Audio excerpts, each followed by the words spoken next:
Ili usipitwe na matukio mbalimbali na uwe wa kwanza kutazama video zetu, tafadhali bonyeza neno subscribe hapo chini ya video hii, kisha bonyeza alama ya kengele itakayotokea. Asante. Habari ya moto ambayo siku leo inazungumziwa kwa ukubwa zaidi huko kwenye mitandao ya kijamii ni hii habari ya Chief Godlove. Tumeweza kuona mambo mengi sana yamempata. Tumeshuhudia magari yake yameweza kuchukuliwa, lakini pia tumeweza kuona sasa hivi nyumba zake zinakwenda kutaifishwa, yani zinakwenda kuuzwa.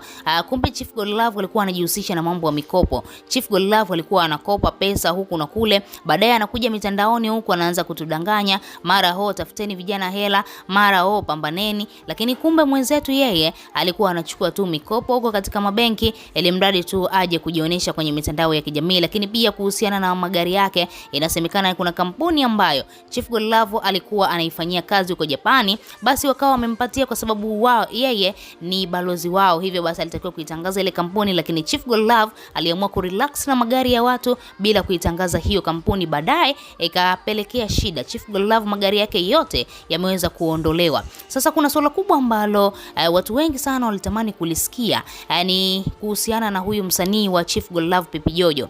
Ukiangalia Pipi Jojo ni msanii ambaye tunaweza kusema Chief Godlove ameweka pesa nyingi sana kwa Pipi Jojo, hata kama ni pesa za mkopo, lakini Chief Godlove ametumia pesa nyingi sana kwa huyu msanii. Aliamua kumsaidia, alikutana naye TikTok, baadaye akamuona ana kipaji, akaamua kumsaidia. Nyimbo za Pipi Jojo tumeweza kuona namna ambavyo Chief Godlove aliamua kuzisimamia, na akawa kama meneja wa Pipi Jojo, na Pipi Jojo akafanya vizuri sana katika sanaa ya muziki. Ukiangalia ngoma yake ya Chakacha imeweza kufika mbali zaidi, na ni kutokana tu na ile support kubwa ambayo Chief Godlove aliweza kumpatia. Kufuatiwa hili sakata la Chief Godlove, ni kama vile Pipi Jojo anajutia kukutana na Chief Godlove. Unaweza kuona Mwijaku aliweza kuanika taarifa ya wazi kwenye mitandao ya kijamii kwamba Chief Godlove ameweza kumpatia ujauzito Pipi Jojo. Mwanzoni kabisa tulikuwa tunasikia tetesi kwamba Chief Godlove pamoja na Pipi Jojo wanatoka kimapenzi, lakini hizo taarifa hatukuweza kuthibitisha kwa sababu wao binafsi hawakuweza kuthibitisha kwenye mitandao ya kijamii, lakini tulikuwa tunaona tu dalili,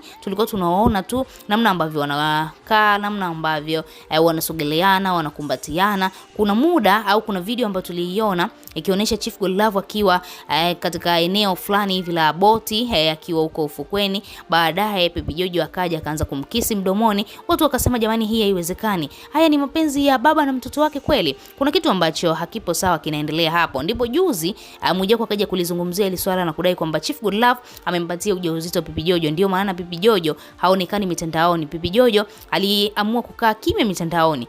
Kumbe sababu ilikuwa ni hiyo, na unaambia Pipi Jojo sasa hivi ujauzito wake umekuwa mkubwa kabisa, na inavyosemekana Chief Godlove baada ya kuonekana amefilisika, Pipi Jojo anajutia kabisa kukutana na Chief Godlove. Ukiangalia labda huenda Pipi Jojo aliona kuna faida ataipata endapo atakuwa na mahusiano ya kimapenzi na Chief Godlove, kwa sababu ni mtu mwenye pesa, ni mtu ambaye alikuwa anamsaidia katika sanaa yake ya muziki, ni mtu ambaye amemuinua kwa asilimia kubwa sana. Sasa ukiangalia ili sakata lilivyotokea, Pipi Jojo hana imani tena na Chief Godlove, na siku leo ameweza kufanywa mahojiano katika media ya Crown Media, akawa anazungumza wazi kwamba anajutia sana kukutana na Chief Godlove. Lakini kitu kingine akawa anadai anashangaa sana kuona Chief Godlove amemdanganya kwa muda mrefu kama hivi. Chief Godlove ilifikia hatua anamwambia Pipi Jojo kwamba nimekununulia nyumba, na kweli alimnunulia Pipi Jojo nyumba, kumbe ni pesa tena za mkopo.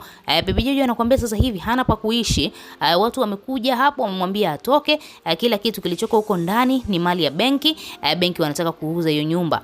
Pipi Jojo anakuambia ana hali ngumu sana ya kimaisha, kwa sababu tu Chief Godlove ameweza kumsababishia hii shida. Ukiangalia sasa hivi ni mjamzito, anahangaika huku na kule, na Chief Godlove yeye bado yuko kule Kenya, hajaja bado Tanzania hapa, ili mradi tu kumsaidia Pipi Jojo, lakini pia kumtuliza na kumuelezea wazi ni kitu gani ambacho kinaendelea. Lakini Chief Godlove ameahidi leo saa 11 atakuwa live katika kurasa wake wa TikTok akiwa anaelezea kitu ambacho kimemtokea, ni kitu gani ambacho kimempata, magari yake yamekuaje yameondoka, lakini pia kuhusiana pia na nyumba zake atavizungumzia hivyo vyote. Lakini kikubwa zaidi tunatamani kusikia kuhusiana na huu ujauzito wa Pipi Jojo, imekuaje? Chief, mbona ulikuwa unasema jamani ni mtoto wako, mbona tena ujauzito imekuaje? Au huo ujauzito una mtu mwingine, wewe ni baba mkwe?